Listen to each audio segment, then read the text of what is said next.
Hi guys, मैं कपिल कालानी आप सभी का मेरे यूट्यूब चैनल पर स्वागत करता हूँ। गाइस, मैंने रिसेंटली भी 2 exam IBPS PO and IBPS clear किए हैं। IBPS PO के थ्रू मुझे Punjab and Sind bank allot हुआ है एंड IBPS क्लर्क के थ्रू मुझे central bank of India allot हुआ है। सेंट्रल बैंक ऑफ इंडिया ने अपने क्लैरिटी कैडर के लिए DV डेट्स 23 मई जारी की है और 2 दिन पहले मैंने LDC लखनऊ कॉन्टैक्ट करने की कोशिश की थी, लेकिन वो कॉन्टैक्ट नहीं हो पाया था। फिर मैंने LDC दिल्ली कॉन्टैक्ट करके ये जानकारी ली थी कि परसों यानी आज ट्यूसडे तक ईमेल जारी कर दिए जाएंगे। आज मैंने लखनऊ कांटेक्ट करने की कोशिश की और मेरा कांटेक्ट लखनऊ हो गया। फिर मैंने उनसे पूछा अभी तक मेल जारी क्यों नहीं किए गए हैं, तो उन्होंने मुझे बताया कि बाय पोस्ट भेज दिए गए हैं DV के लेटर की। तो मैंने उनसे बोला हमें अभी तक पोस्ट रिसीव नहीं हुआ है। तो उन्होंने बोला पोस्ट 2 दिन पहले भेजे गए हैं, क्योंकि 2 दिन की छुट्टी थी सरकारी, तो इसी वजह से हो सकता है कि आपको अभी तक पोस्ट नहीं मिले हो। और फिर मैंने जब उनसे पूछा कि क्या ईमेल नहीं भेजे जाएंगे, तो उन्होंने मेरा कॉल होल्ड पर रख के अपने सीनियर ऑफिसर्स को कॉल किया और उन्होंने उनसे बात की। फिर ये जानकारी दी मुझे कि आज शाम तक मेल भेज दिए जाएंगे। लेकिन फिर उनसे बात होने के बाद मैंने अपने नियर बाय जो पोस्ट ऑफिस है मैं वहाँ गया और वहाँ जाकर मुझे पता चला कि मेरे नाम का बाय पोस्ट उन्होंने DV लेटर भेजा है। फिर मैंने वहाँ से वो लेटर कलेक्ट किया और उसमें जो जो इन्फॉर्मेशन है, जो जो भी फॉर्म्स हमें वहाँ पर लेकर जाने हैं, वो सबकी उनकी एक एक कॉपी मुझे मिली है। वो सब मैं आपके साथ अभी शेयर करने वाला हूँ, मेरा लेटर और जो भी फॉर्म्स लेकर जाने हैं उनको कैसे भरना है। सो गाइस, इससे पहले कि मैं आपको जो लेटर मिला है वो आपको दिखाऊं, उससे पहले मैं एक बात क्लियर कर देना चाहूँगा कि वो लेटर को भरने से पहले आप इस वीडियो को पूरा देख लीजिएगा, क्योंकि कुछ फॉर्म्स ऐसे हैं जो हमें खुद नहीं भरने, जैसे कैरेक्टर सर्टिफिकेट फॉर्म हुआ, मेडिकल रिपोर्ट फॉर्म हुआ।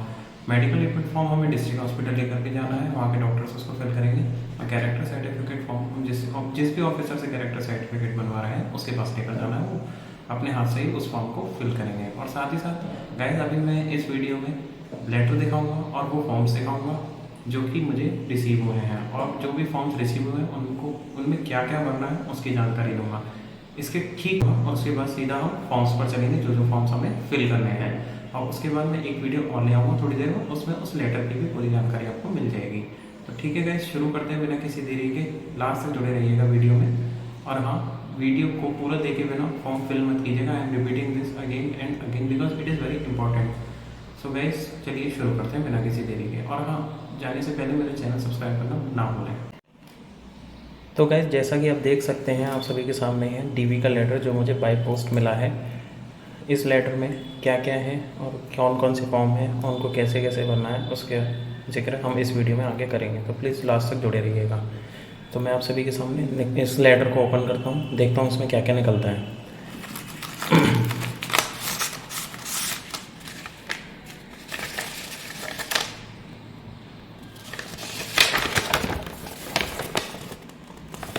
तो वह जैसा कि आप देख सकते हैं, ये zonal office HRD zonal office Hazratganj Lucknow से मुझे मिला है, जिसकी डेट है 12 मई 2022। लेकिन आज 17 मई है, यानी कि आज से 5 दिन पहले ये लेटर प्रिंट हुआ था और आज 5 दिन बाद मुझे ये लेटर मिल पाया है। ये मेरे नाम पर है गाइस, इसमें मेरा रोल नंबर और मोबाइल नंबर मैंने पेन से हाइड कर दिया है। ये फ़ोटोकॉपी है और आप प्लीज़ जो भी ओरिजिनल आया है उसमें कुछ भी हाइड मत करिएगा। जैसा कि आप देख सकते हैं, ये 4 पेजेस का फॉर्म है। इसके बारे में इसको हम डिटेल में अभी पढ़ेंगे।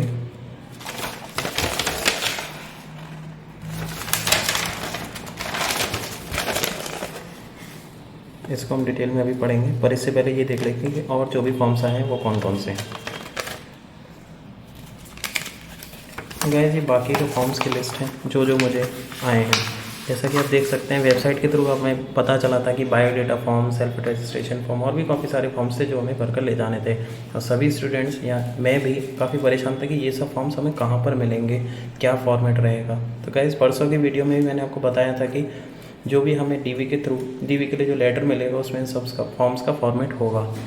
तो गाइस, जैसा कि आप सभी देख सकते हैं कि आप सभी के सामने सबसे पहले है बायोडेटा फॉर्म। इसमें मुझे सबसे पहले अपना नेम फिल करना है। After that father's name, my date of birth, my category and my permanent address, my contact number, present address for correspondence. काफ़ी सारे बच्चों का परमानेंट एड्रेस और कॉरेस्पॉन्डेंट एड्रेस सेम होता है, मेरा भी सेम है, तो मैं दोनों में सेम फिल करूँगा। जिसका अलग है वो अलग फिल करें। मेरा कॉन्टैक्ट नंबर, मेरी email ID. Guys, email ID वही भरिएगा जो फॉर्म फिलिंग के टाइम आपने भरी थी, जिस पर आपको DV आएगा। मोबाइल नंबर भी सेम रखिएगा। इसके बाद लैंग्वेज नोन, जो भी लैंग्वेजेज आपने फॉर्म फिलअप के टाइम उसमें लिखा था कि आप ये लैंग्वेज जानते हैं और कौन सी लैंग्वेज आप बोल सकते हैं, कौन सी लिख सकते हैं और कौन सी पढ़ सकते हैं, वो सेम फिल कीजिएगा। After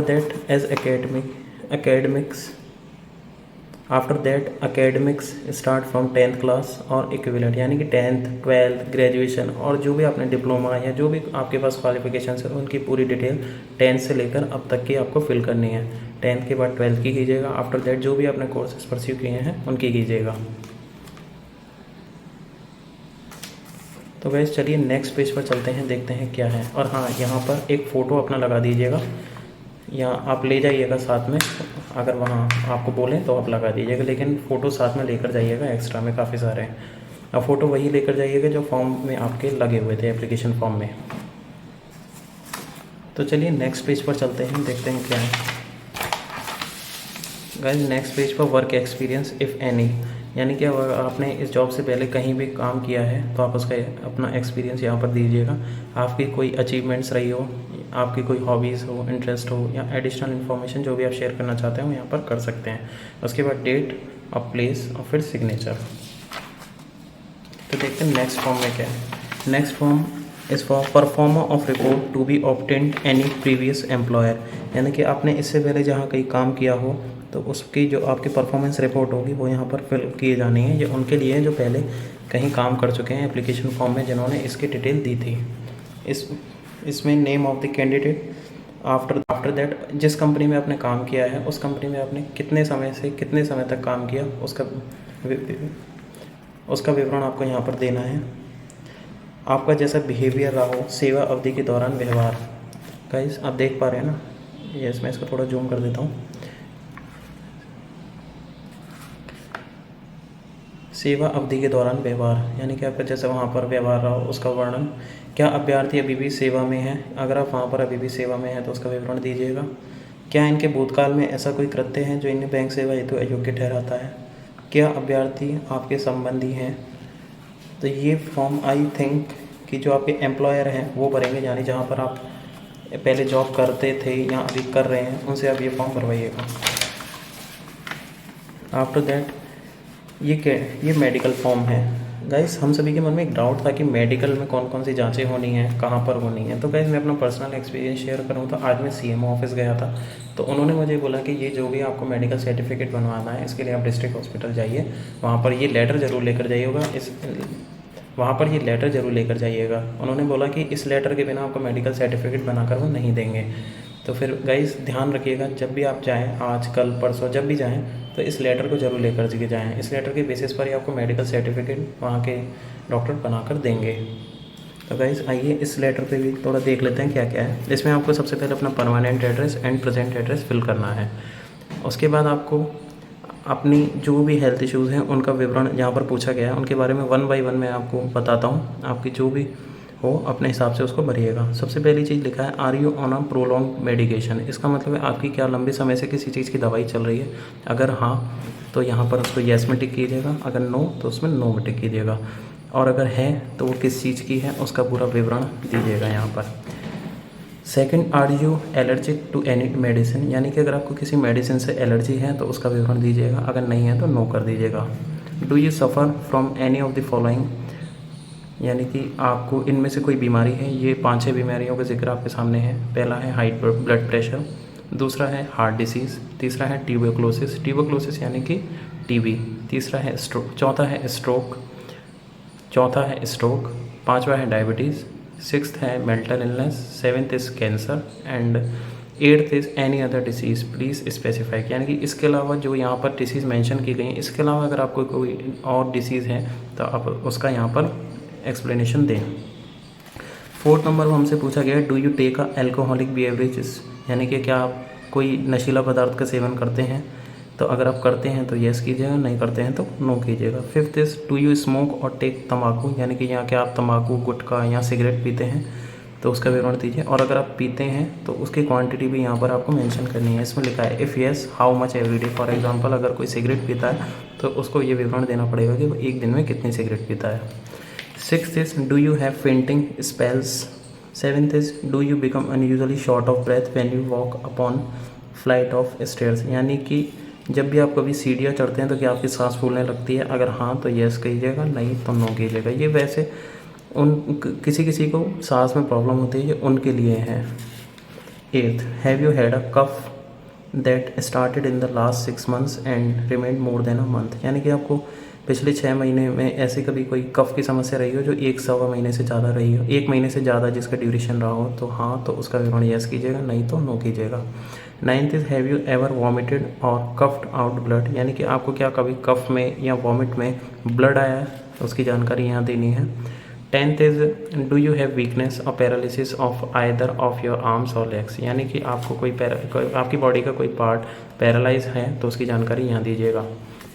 do you feel that you need medical और psychiatric help because of nervousness, यानी कि आपको अगर साइकेट्रिक हेल्प की ज़रूरत हो तो उसका येस, अदरवाइज नो। वैसे मोस्टली केसेस में आपको नो ही फिल करना होता है, क्योंकि if we are going for a government job we must be fit. 13th is have you ever been rejected in pre employment medical examination, यानी कि इससे पहले क्या कभी आपका किसी जॉब के लिए मेडिकल एग्जामिनेशन हुआ है, और अगर हुआ है तो क्या आप उसमें रिजेक्ट हुए हैं, तो इसकी जानकारी आपको यहाँ पर देनी है। तो गाइस चलिए नेक्स्ट पेज पर चलते हैं। आई होप आप सब कुछ क्लियर देख पा रहे होंगे।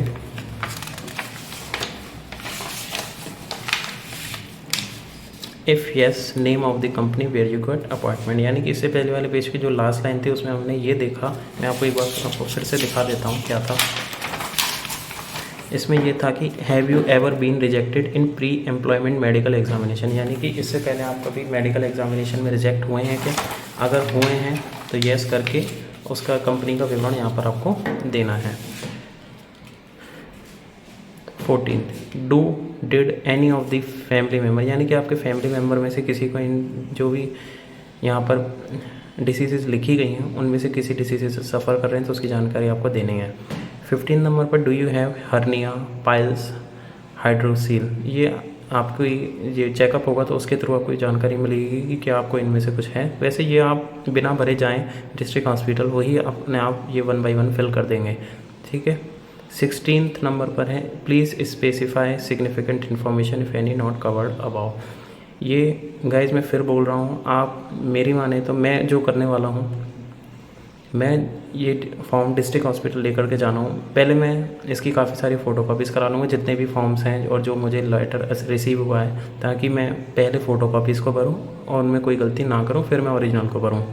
तो गाइज आप भी ऐसा ही कीजिएगा, पहले फ़ोटोकॉपी भरिएगा उसके बाद उसको भरिएगा। और ये जो फॉर्म्स हैं ये सीधे डिस्ट्रिक्ट हॉस्पिटल लेकर जाइएगा, मेडिकल फॉर्म वही इसको खुद फिल कर देंगे। मैरिटल हिस्ट्री, जो भी आप सिंगल हैं मैरिड हैं उसकी हिस्ट्री देनी है, अगर मैरिड हैं तो आपको चाइल्ड की हिस्ट्री देनी है कि आपके कितने बच्चे हैं, ठीक है। उसके बाद आप देख सकते हैं जो जो इन्फॉर्मेशन आपसे मांगी गई है वो आप 1 by 1 फिल कर दीजिएगा। तीसरा फॉर्म हमें जो मिला है proforma of report to be obtained from referees, ये भी आपको फिल करना है। मैं ये थोड़ा सा ब्लर आया है फिर भी मैं कोशिश करता हूँ पढ़ने की। पहले है name of the candidate, apply for the post of, यानी कि जिस पोस्ट के लिए गए पोस्ट का नाम क्लर्क मत लिख दीजिएगा, पोस्ट का नाम आपको लेटर में दिया गया है वो भरिएगा।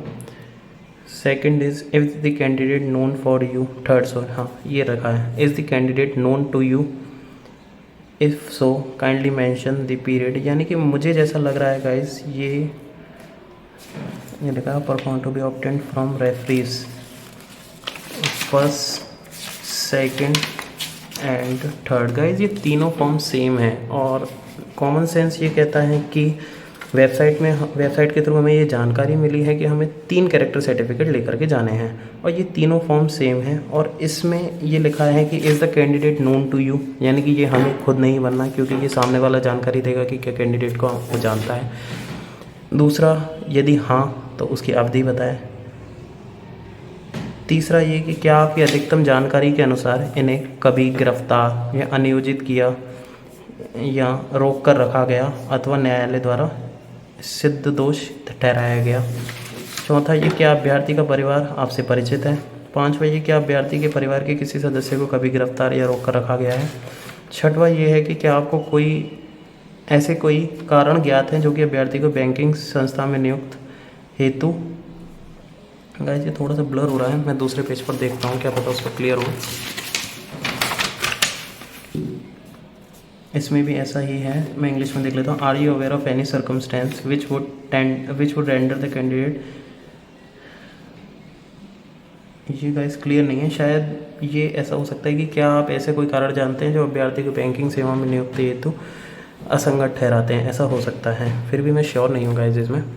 7 नंबर पर, क्या अभ्यर्थी आपके संबंधित है, is the candidate related to you, यानी कि ये जो फॉर्म है वो हमें खुद नहीं भरना, कोई थर्ड पर्सन इसको भरेगा। और इसमें आखिरी लाइन में लिखा, मैं यह प्रमाणित करता हूँ या करती हूँ कि उपयुक्त विवरण मेरी अधिकतम जानकारी और विश्वास के अनुसार सही है। इसका नैतिक चरित्र, श्री जो भी आपका नाम है वो यहाँ फिल कीजिएगा, का नैतिक चरित्र अच्छा है। तो गाइस इस लाइन से हमें क्लियर हो जाता है कि ये कैरेक्टर सर्टिफिकेट का फॉर्मेट है। तो गाइस अभी हमारे सारे डाउट्स क्लियर हो गए, हमें बायोडेटा का फॉर्मेट मिल गया, हमें कैरेक्टर सर्टिफिकेट का फॉर्मेट भी मिल गया, और इन ये क्या क्या है, कैसे भरने हैं, इसकी जानकारी भी मैंने आपको दे दी है। यहाँ पर अपना एड्रेस फिल कीजिएगा, नाम फिल कीजिएगा, ये हमारा नहीं है आई थिंक, ये जो कैरेक्टर सर्टिफिकेट जो ऑफिसर हमें इशू करेगा शायद उसकी है, ये आप उसके पास ले जाइएगा, वही आपको इसके बारे में ठीक से जानकारी दे पाएगा।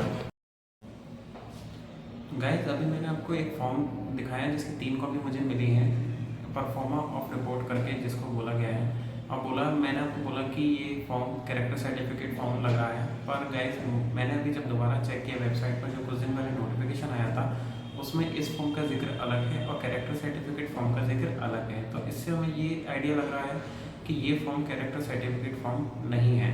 तो guys as a safe step मैं एक कैरेक्टर सर्टिफिकेट फॉर्म का format central bank of India करके मैंने गूगल पर सर्च किया है, उसको डाउनलोड किया है, उसकी 2-3 कॉपी करवाई हैं, और जैसे कि हमें बताया गया है 2 कॉपी हमें गेजेटेड ऑफिसर से साइन करवा कर लेकर आनी है, गेजेटेड ऑफिसर जो कैरेक्टर सर्टिफिकेट इशू करे वो, और 1 कॉपी हमें हमारे कॉलेज से इशू करा के लेकर आनी है।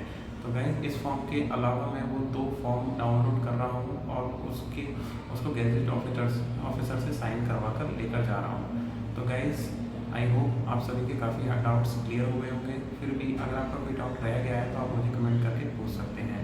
Thank you guys, I hope आपको मेरी वीडियो पसंद आई होगी। Please share and subscribe my YouTube channel, और आगे भी इसी तरह की इन्फॉर्मेटिव वीडियोज़ को देखने के लिए मेरे चैनल को सब्सक्राइब करें। Thank you guys.